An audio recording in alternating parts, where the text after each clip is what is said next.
how do we switch from not loving ourselves to loving ourselves?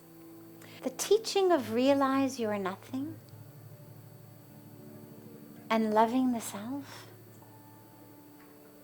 are actually the same when we deeply understand them.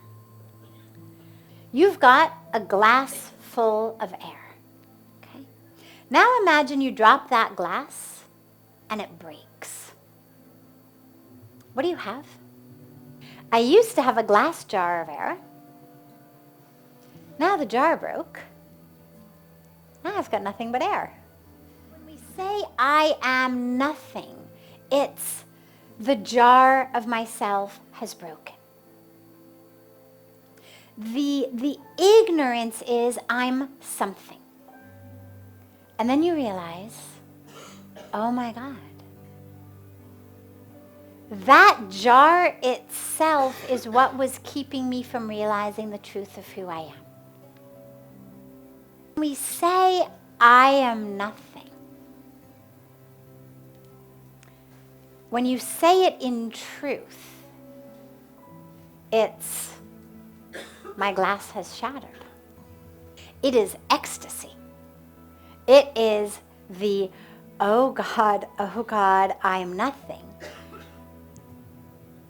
Because I am merging into everything. Self-love is love of the content, which is divine. And that's where self-love and love of God go together. It's where self-love and love of others goes together. Because until and unless I realize that that which fills me, my content, the content of my jar is the same as the content of your jar, I can't actually love you.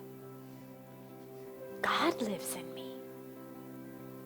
I'm made up of infinity, of eternity, of love, of truth, of consciousness, of all of that.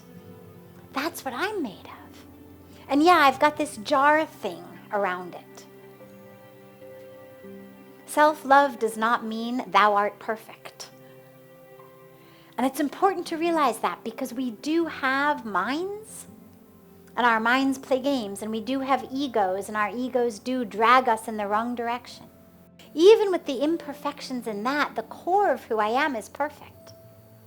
And so my goal becomes a goal of constantly just returning my mind to the perfection of who I am at the core, rather than being focused on the ignorance on the surface. And this is what the spiritual practice does for us, is it enables us to connect more and more with the truth of who we are.